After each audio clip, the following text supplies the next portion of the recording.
واضح جدا يا فندم ان الجريمة كان هدفها سرقة المجني عليها.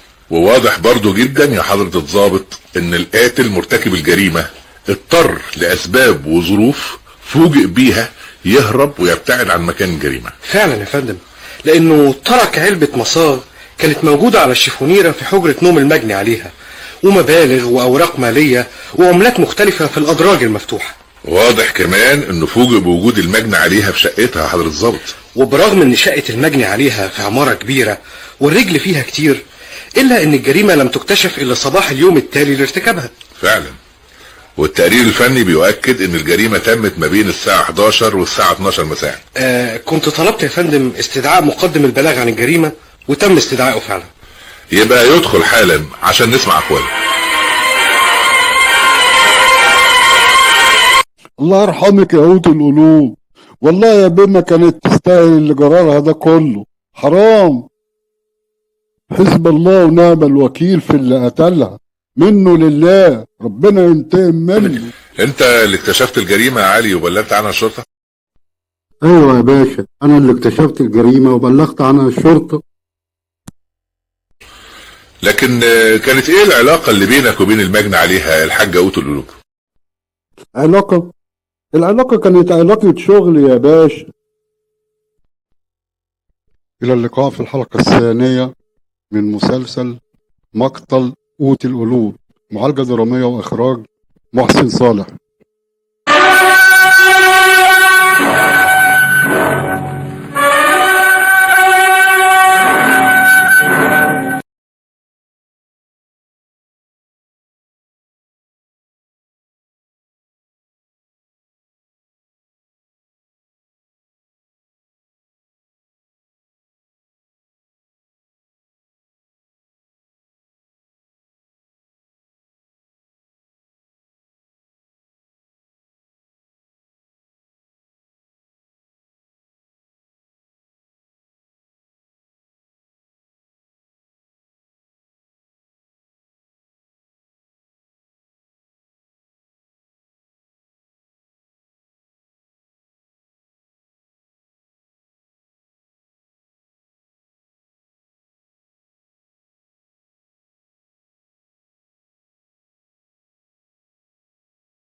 بسم الله. نادي على القضية رقم 1. القضية جاهزة يا فندم، والجلسة مخصصة لمرافعة النيابة. النيابة تتفضل طول مرافعتها. سيد الرئيس، حضرات السادة المستشارين، لقد ظلت هذه القضية المنظورة الآن أمام عدالتكم تزداد غموضا وتعقيدا، ومنذ بداية التحقيقات وحتى نهايتها فالأحداث تتلاحق والوقائع تتشابك وتتداخل، وكنا في كل مرة يخيل إلينا أننا نمسك بأول الخيط الذي يأخذنا إلى تحديد شخصية الجاني، نكتشف أن الطريق إليه لم يزل بعيدا عنا. ولكن ولأن للعدالة دستورها العظيم الذي يأبى إلا أن يحق الحق ويزهق الباطل، فقد استطعنا أخيرا وبفضل من الله سبحانه وتعالى أن نصل إلى الجاني وأن نقدمه للمحاكمة ليلقى جزاء ما اقترفت يداه من جرم. سيد الرئيس، حضرات السادة المستشارين، لا نجد مبررا للإطالة والإسهاب، ولهذا سندع الأحداث والوقائع تتحدث إليكم عن نفسها، وهي تبدأ ببلاغ عن مقتل المدعو قوت القلوب زينهم الأرمل والمقيمة بمفردها في شقتها بالعقار الكائن في. واضح جدا يا فندم ان الجريمة كان هدفها سرقة المجني عليها. وواضح برضو جدا يا حضرة الضابط ان القاتل مرتكب الجريمة اضطر لاسباب وظروف فوجئ بيها يهرب ويبتعد عن مكان الجريمة. فعلا يا فندم، لانه ترك علبة مصاغ كانت موجودة على الشيفونيرة في حجرة نوم المجني عليها، ومبالغ واوراق مالية وعملات مختلفة في الادراج المفتوحة. واضح كمان انه فوجئ بوجود المجني عليها في شقتها يا حضرة الضابط. وبرغم ان شقة المجني عليها في عمارة كبيرة والرجل فيها كتير، إلا إن الجريمة لم تكتشف إلا صباح اليوم التالي لارتكابها. فعلا، والتقرير الفني بيؤكد ان الجريمة تمت ما بين الساعة 11 والساعة 12 مساء. كنت طلبت يا فندم استدعاء مقدم البلاغ عن الجريمة وتم استدعائه فعلا. يبقى يدخل حالا عشان نسمع اقواله. الله يرحمك يا قوت القلوب، والله يا بما كانت تستاهل اللي جرالها ده كله. حرام. حسب الله ونعم الوكيل في اللي قتلها، منه لله، ربنا ينتقم منه. انت اللي اكتشفت الجريمة يا علي وبلغت عنها الشرطة؟ ايوه يا باشا، انا اللي اكتشفت الجريمة وبلغت عنها الشرطة. لكن كانت ايه العلاقة اللي بينك وبين المجني عليها الحاجة قوت القلوب؟ العلاقة كانت علاقة شغل يا باشا. الله يرحمها بقى يا باشا، كانت بتتاجر في السكن، الحاجات القديمة المستعملة، وانا كنت بساعدها في شغلها، وكنت بحضر لها مزادات، وكنت بخلصها لها. احنا كنا متفقين على الجواز يا باشا، لكن اخوها بقى اللي اسمه خليل ده ربنا ينتقم منه، راجل مفتري وظالم وطماع وشراني. كان وقف لنا في الجوازة يا باشا، كان عامل زي العمل الراضي، كان بيهددني انا وهي. وفي مرة دخل عليا وقال لي ايه بقول لك ايه، جوازك من اختي قوت القلوب مش هيحصل، ولو وصلت للقتل يبقى هقتلها واقتلك. وقوت القلوب يا باشا ربنا يرحمها كانت بتخاف وتترعب منه، ده كان بلطجي وكان ظالم وكان طماع وكان عايز فلوسها يا باشا، وانا بتهمه بقتلها. مفيش حد عمل كده غيره، مفيش حد قتلها غيره يا باشا. ده كانت اخر مرة جات لي فيها مرعوبة وخايفة منه يا باشا، وقالت لي على لسانها خليل سراني وقلبه اسود وطمعان فيا يا علي. اخويا خليل لما يعند ويركب راسه، وبصراحة بقى خليل ممكن يعمل اي حاجة وممكن يقتلني. طب والله العظيم يعملها يا علي ويقتلني. يعني انت بتتهم اخو المجني عليها خليل زينهم بارتكاب الجريمة وقتلها يا علي؟ ايوه يا باشا بتهمه، ومفيش غيره عملها يا باشا، منه لله، ربنا ينتقم منه. كان هيتجوز من المجني عليها قوت القلوب. وبتأكد كمان ان خليل ده كان معترض فعلا على الجواز يا حضر الظابط، وجايز جدا يكون بالفعل نفذ تهديده، وده اللي يخلي علي البيضة يتهمه بقتل المجني عليها. والمدعو خليل زينهم موجود دلوقتي يا فندم. يبقى يدخل نسمع اقواله فيما هو منسوب اليه يا حضر الظابط.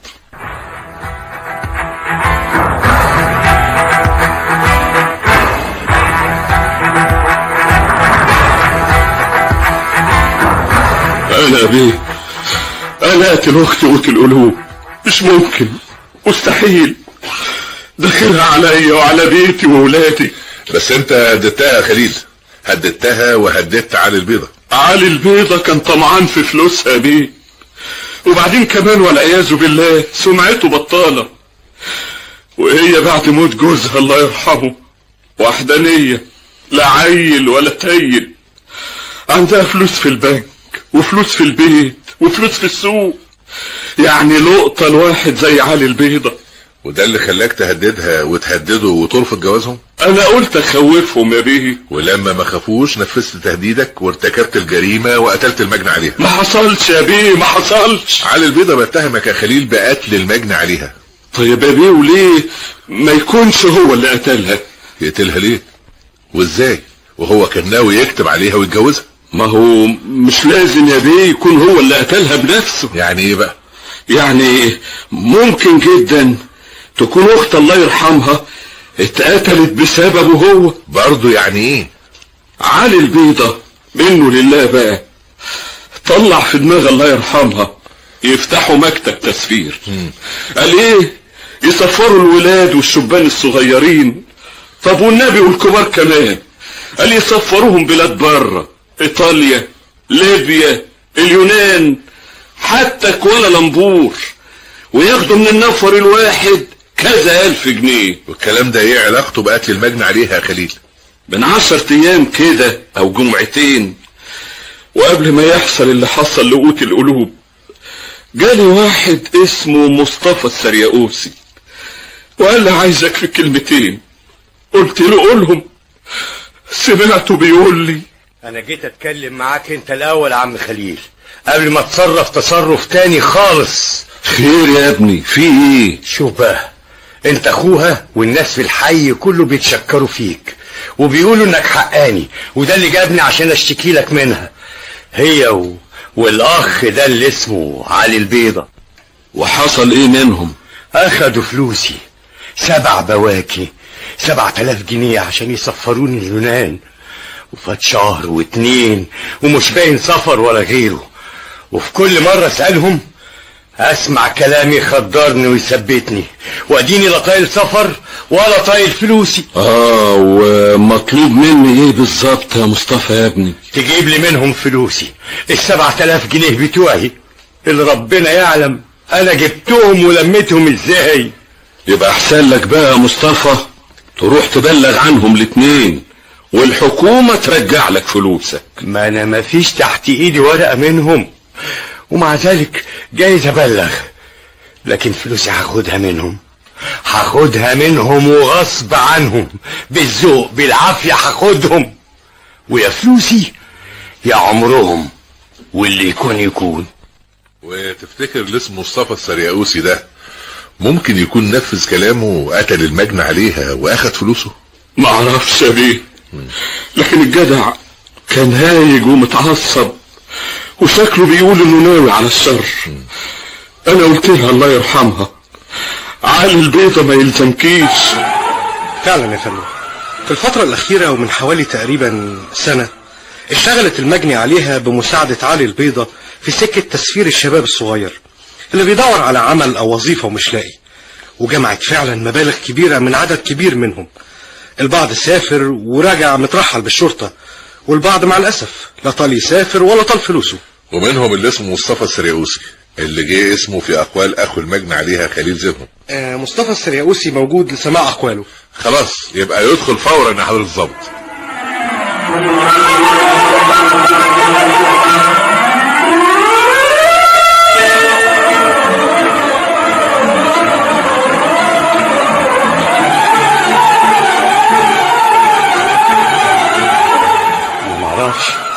ما اعرفش حاجة خالص، لا اعرف امتى اتقتلت الحاجة ولا ازاي ولا مين قتلها.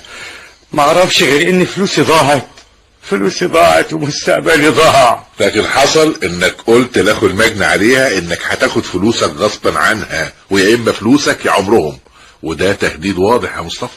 ما هو لو حضرتك عرفت انا جبت 7000 دول ازاي ومن مين. جبتهم ازاي ومن مين؟ انا سرقتهم. ايوه سرقتهم يا بيه، والله العظيم كنت سرقهم. وسرقهم من مين؟ من اختي. ايوه من اختي نورة. خطيبها ابو السعود كان خاطبهم وشايلهم معاها عشان هيدفعهم عربون شقة في العمرية يتجوزوا فيها. سرقتهم واديتهم للحاجة قوت القلوب وعلي البيضة. والمصيبة ان اختي عرفت ان انا اللي سرقتهم. واختك عرفت ازاي يا مصطفى؟ لقيتها داخله عليا الاوضه وبتقعد جنبي وبتقول لي وعملت بيهم ايه يا مصطفى؟ عملت بيهم ايه؟ اللي هم ايه يا نوره؟ طول عمرك ما بتعرفش تكذب وما بيلاقش عليك تكون كذاب. مش فاهم انت عايزه تقولي ايه؟ لا انت فاهم يا مصطفى، فاهم انا اقصد ايه.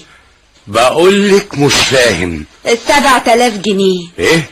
7000 جنيه دول مش بتوعي، دول فلوس خطيبي ابو السعود شايلهم معايا عشان هيدفعهم عربون الشقة اللي هنتجوز فيها على عيد الكبير. وبتقولي لي انا الكلام ده ليه؟ عشان الفلوس دي انت اللي اخدتهم يا مصطفى. واشمعنى انا يعني اللي تقولي لي اخدتهم؟ اشمعنى انا؟ ما هو يا انت يا انا يا امنا اللي ما بتسيبش السرير من 2 سنين وربنا بقى يشفيها. ما يمكن ابو السعود خطيبك. ابو السعود هو اللي قال لي انك خدتهم. ليه يعني؟ شافني ولا كان شافني يعني؟ ابو السعود مش هيسكت. مش هيسكت؟ هيعمل ايه يعني؟ هيبلغ البوليس يا مصطفى. ايه؟ هيقول لهم انك حرامية وهيتهمك انت بسرقة فلوسه. لا، هيتهمك انت. ولا يقدر لي على حاجة. على العموم ابو السعود عايز يتكلم معاك وزمانه جاي. وهيتكلم معايا في ايه؟ اهو لما يجي ويكلمك هتعرف اللي عايز يقولهولك. لكن بقولك ايه، هي اللي اسمها قوت القلوب دي ساكنة فين؟ وابو السعود ما بلغش البوليس ضدك واتهمك بالسرقة مصطفى؟ لا بيه، لكن قال لي انه لو عرف عملت ايه بالفلوس مش هيزعل وهيتصرف. المهم انك في النهاية اعترفت له بسرقة 7000 جنيه. ايوه، قلت له الصراحة، اصل كنت مخنوق باللي حصل من الحاجة قوت القلوب وعلي البيضة. كان نفسي اعمل اي حاجة وياهم، اسمهم، احرق بيوتهم، اسرقهم اخد فلوسي، اي حاجة. لكن كنت قليل الحيلة، جبان، مش عارف اعمل اي حاجة. وابو السعود خطيب اختك قال لك ايه؟ قال لي انه هيبلغ البوليس وهيقدم بلاغ للنيابة ضد الحاج قوت القلوب وعلي البيضة وهيدخلهم السجن ويرجع لي 7000 جنيه.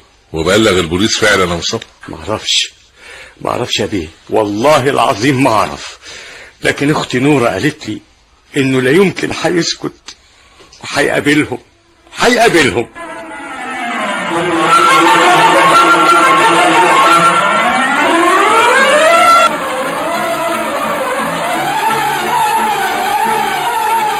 الدافع موجود يا فندم بالنسبة لأخو المجني عليها خليل زينهم، ونفس الدافع برضو موجود بالنسبة لواحد زي مصطفى السرياوسي أو أي واحد في نفس الظروف اللي تعرض لها مع المجني عليها وعلي البيضة.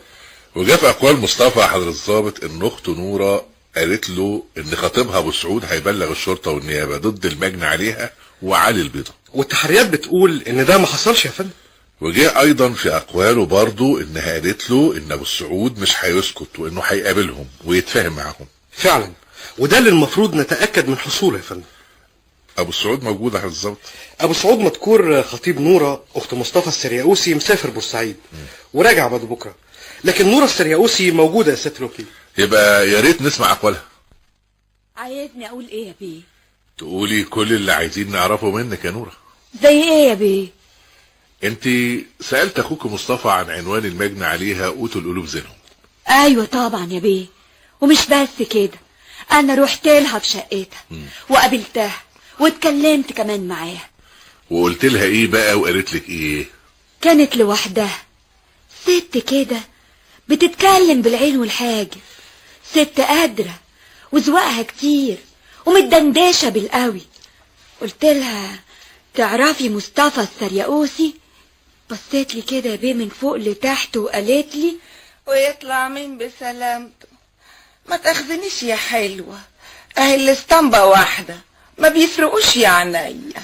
كان جالك يعني عشان تسفريه اليونان؟ انا ما بسفرش يا روحي. واخدتي منه 7000 جنيه حتة واحدة واعمل بيهم ايه يا حلوة؟ عشان تسفريه. ما قلتلك يا حبيبتي انا لا بسفر ولا بزمر. اخويا سرقهم من فلوس خطيبي اللي شايلهم معايا وجاه واداهم لك. يبقى اللي اسمه ايه ده اخوكي؟ حرامي يا الدلعادي. ما هو لو ما رجعتيش فلوسي احنا هنبلغ البوليس. وما بلغتيش البوليس ليه قبل ما تيجي وتشرفيني يا روح قلبي؟ ابو السعود مش هيسكت. وابو السعود ده مين؟ ده روخر ابو رجل مسلوخه ولا الرجل الاخضر ولا حاجه كده زي انفلونزا الفراخ؟ يختي الشر بره وبعيد. طب والله العظيم 3 الفلوس دي تلزمنا ولا نحتكم على غيرها، وكان من كل بعد ندفع عربون شقه. بقولك ايه يا حلوه، لو كنت ناويه تعملي لي فيها شفيعه القبطيه ولا فيلم جعلوني مجرما خدي بعضك وامشي من هنا. قلوديني وما اعبد تطلع في دماغي الطعك في قضيه اداب تحنطك العمر كله. انت لسه قاعده يا شاطره. وطبعا قلت اللي حصل من المجني عليها معاكي لخطيبك ابو السعود ولاخوكي مصطفى. انا ما كنتش عايزه اقول حاجه لمصطفى اخويا بيه عشان عارفاه ممكن يتهور ويعمل مصيبه، لكن هو اول ما شافني وعرف اني كنت معيطه فضل ورايا لحد ما قلت له كل الكلام اللي سمعته من حاجة قوت القلوب. راح ناطط من قدامي وجاري وهو بيبرطم.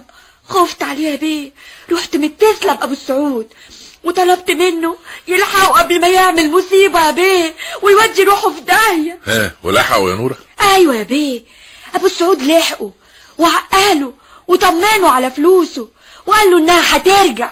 الحمد لله يا بيه، الحمد لله. بعد يومين لقيته بيديني 7 بواكي وبيقول لي اوعي تقولي لمصطفى انهم رجعوا، احسن مصطفى عيل وكلامه كتير. ما هو الحلال يا بيه ما يروحش هدر.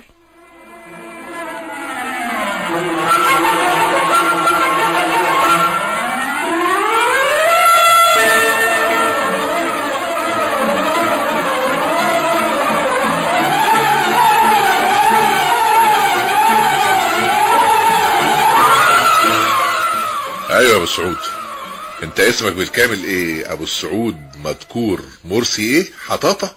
ايوه يا باشا. فلوسك اللي سرقهم مصطفى اخو خطيبتك نورة واداهم للمجني عليها وعلي البيضة عشان يسفروا اليونان، مالهم يا بيه؟ انت رجعتهم؟ اخدتهم من المجني عليها ورجعتهم لخطيبتك؟ ما هي الفلوس فلوس يا باشا. واخدتهم ورجعتهم ازاي بقى يا ابو السعود؟ قلت لهم عايز الفلوس 7000 عطوني فلوسي. قلت لمين بقى؟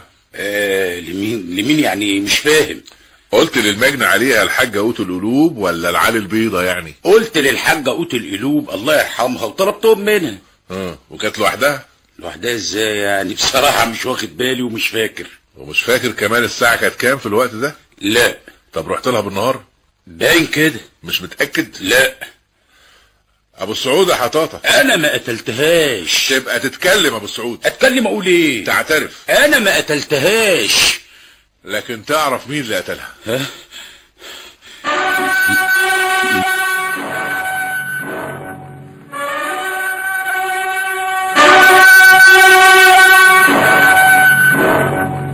السلام عليكم يا ابو السعود يا اخويا. كويس اللي انا لقيتك هنا.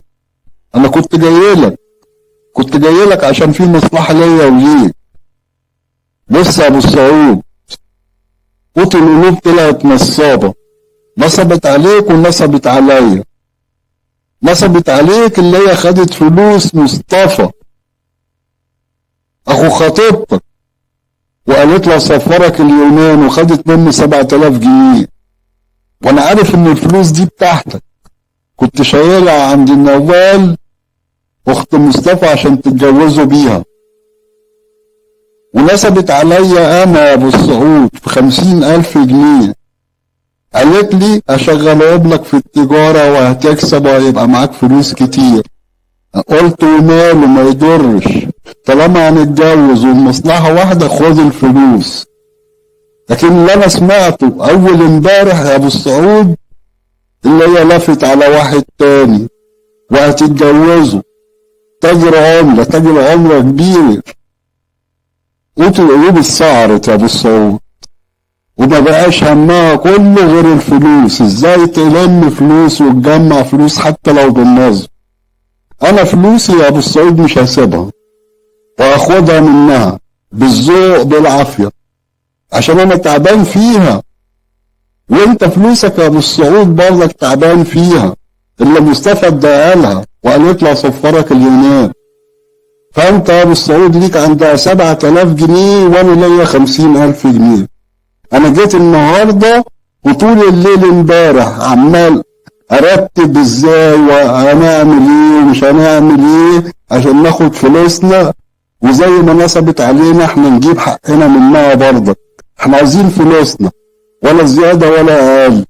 فجيت لك يا ابو السعود عشان تقف معايا ونجيب فلوسنا. هي النهارده بقت عند خالتها في كفر الدوار والشقة فاضية، احنا نطب على الشقة وناخد فلوسنا. انت تاخد 7000 جنيه بتوعك وناخد 50,000 جنيه بتاعتي. تمام؟ ومش عايزك تقول لي لا، الفلوس مش هترجع غير بالطريقة دي يا ابو السعود. تمام؟ يلا بينا بسرعة والدنيا هادية كده. فلوسنا بس على بيضة. طبعا يا عم فلوسنا بس، لكن فلوسها يكش تولع بيها، ده فلوس حرام. ربنا يغنيها بالحلال يا عم. بس يلا بينا يلا بينا بسرعة بقى والدنيا هادية، يلا.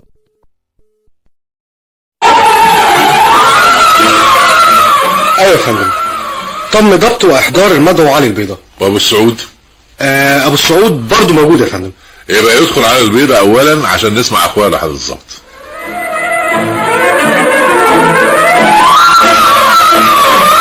والله يا باشا انا ما قصدي اقتلها، احنا كنا رايحين ناخد فلوسنا وانا عارف اللي هي مش موجودة ومسافرة، عشان كده قلت لابو السعود يلا نروح ناخد فلوسنا، وقلت له اقف انت هنا بره يا درجي وخلي بالك من الرايح والجاي، انا مسافة ما هاخد الفلوس وانزل على طول.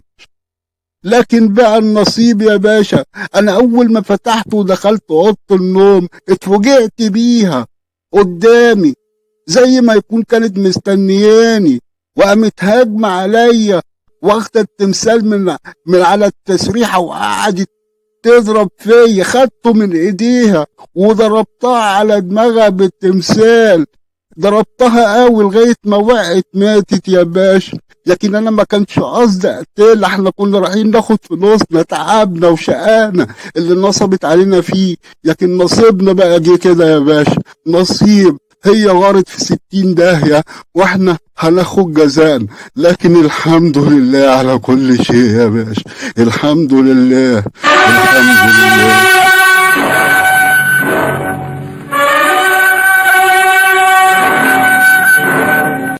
وتم محاكمة كل من علي البيضة بالسجن 15 سنة مع الشغل والنفاذ كمرتكب للجريمة، وذلك لعدم توافر سبق الإصرار والترصد، وعلى ابو السعود بالسجن 7 سنوات كشريك في الجريمة. وبهذا تنتهي سباعية مقتل قوت القلوب.